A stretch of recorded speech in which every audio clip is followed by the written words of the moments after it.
Dividends are definitely the easiest way for you to earn passive income and get you to a point where you don't have to worry about money the same way everyone else has to, because you get these awesome checks in the mail just for investing in the right places. I wanted to make a video that was simple and easy to understand because a lot of things out there on dividends are pretty complicated. In this video, I'm going to give you the 4 ways to invest in dividends, then I'm going to briefly explain the taxes involved because everyone needs this info, and then I'll end the video with the top 3 mistakes I see people make in dividend investing. With all this info, you'll be well on your way to passive income and financial freedom. And real quick, my name's Nolan Govea, or Professor G as my students call me. I'm an actual university professor specializing in personal finance, and I made this channel to make investing simplified. The first way to invest in dividends is through dividend-paying individual company stocks. So one option is to invest in stocks that pay dividends, which are regular payments made by companies to their shareholders. You'll be able to find how much the company is paying by looking at the dividend yield percentage when looking at the stock fact sheet or by looking up the forward dividend. For example, if we look at Apple, the stock price is $132 and the dividend yield is 0.68%. Or it shows right here the actual forward dividend is 92 cents, which is very low and why Apple isn't really considered a dividend stock. Now what you need to know is this is the annual yield, and most companies pay out every single quarter, so they'll pay about 25% of that full annual yield every 3 months. So if you owned one stock of Apple, every 3 months you'd get this monster payment of 23 cents. So real quick, here's a short that I did that explains all the math that goes into these dividends so that when you're looking to actually select a certain stock or ETF later on, you can use this to help you calculate how much you're going to need to invest in order to get the dividends that you're actually looking for. Here's the simplest way to figure out how much you need to invest in order to have a certain amount of passive income every single month from your dividend stock. First, you have to figure out how much you want per month and then just multiply that by 12. So for me, I want $1,000 a month or $12,000 per year. Let's look up AT&T, which has a share price of $19.10 and has a dividend yield of 7.01%. First, you're going to multiply the share price by the dividend yield. It comes out to 1.3561. Since we have a goal of $12,000, we're going to divide that by what we just got, and that comes out to about 8,848 shares needed. So we're going to multiply that by the share price of $19.10, saying that you need to invest $169,000 in order to make $1,000 a month. You'll know you did this math equation right if you take that final number and you multiply it by the dividend yield, and it gets you to your goal, which in this case was $12,000. Now make sure to look for companies with a history of consistently paying dividends, and even better than that would be consistently growing the dividends. The best place that I recommend starting is to look up a list of dividend aristocrats and dividend kings, as these are some of the safest and most secure dividend stocks on the planet. At the end of this video, I'm going to give you a guide that I built out of a bunch of these types of stocks that I did hundreds of hours of research to get you started, so make sure and stick around to the end so that you can get hooked up. Alright, the second way to invest in dividends is through something called an exchange traded fund, or an ETF. Dividend ETFs hold a diversified portfolio of dividend-paying stocks, but they're traded on stock exchanges like individual stocks. This can be a convenient and cost-effective way to invest in dividends. Now, especially if you're a beginner, but even if you've been doing this for a little while, my favorite way to invest is through ETFs because I think it's the safest, it gets you the most diversified, and it keeps that risk super low. An ETF is just basically a group of a bunch of different stocks all put together in this one place. So you just have to buy that one thing and you get a little piece of all the other companies that are involved within it. Some really, really good dividend ETFs that I love are SCHD, which is the Schwab US Dividend Equity ETF, VYM, which is the Vanguard High Dividend Yield ETF,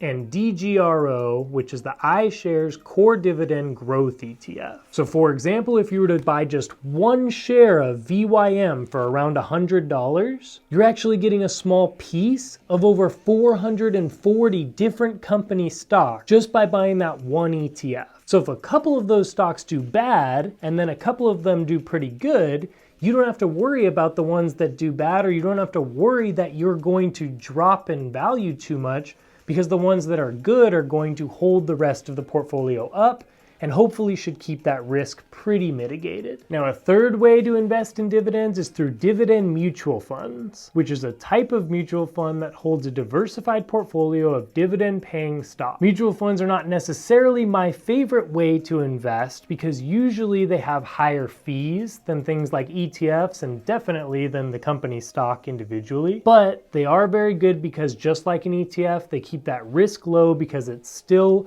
a group of a bunch of stocks put together, so it's highly diversified. They're definitely very, very easy and hands-off. You can usually just set it up to make it so that it debits directly from your bank account into the mutual fund every month or however you would like to do it. Now, I understand that some of you want to be a little more hands-on and you want to research individual stocks or funds every month to get the absolute best return. But I also know that some of you are completely fine just getting a pretty good return and knowing that your money is in a safe place and in a pretty solid investment, and you're not really looking to be hands-on in many ways. Mutual fund might be something that you're interested in. After doing a bit of research on this, the two that I would recommend or that you should look closer at are the Vanguard High Dividend Yield Index Admiral Shares, VHYAX, and the Vanguard Dividend Appreciation Index Admiral Shares, VDADX.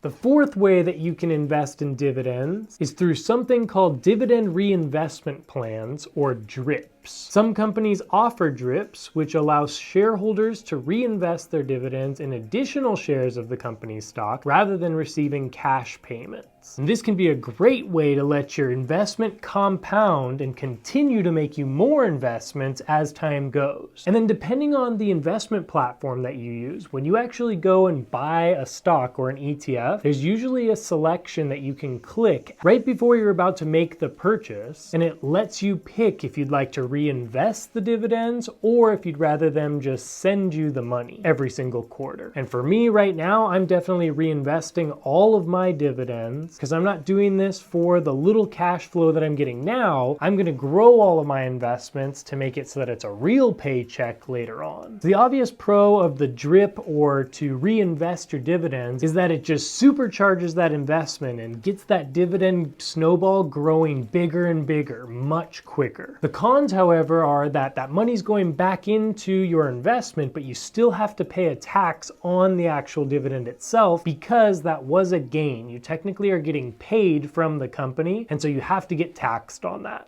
And I don't know why when people learn that you do get a little tax on your dividend, that makes them say, never mind, I'm not going to invest in dividends. Remember that at the beginning here, we're talking about a dividend of like $3 or $5. So the tax on that is going to be like 50 cents or something, but you're still making an overall gain. So as far as taxes, here's what you need to know. And I'm going to make it super quick and easy because as a professor, I definitely know certain subjects make people's eyes glaze over faster than others. So here's what you need to know. There's a difference between qualified dividends and ordinary dividends. Most dividend stocks pay qualified dividends, which depending on your tax bracket are taxed at a rate of 0 to 20%. That range is significantly lower than the ordinary income tax rates of 10 to 37% or more. Several kinds of stocks are structured to pay dividend yields and may come with higher tax obligations because of their corporate structures. The two most common are real estate investment trusts, or REITs, and master limited partnerships, or MLPs. So what you need to know is that if you're getting paid a dividend, you're going to get taxed on that eventually.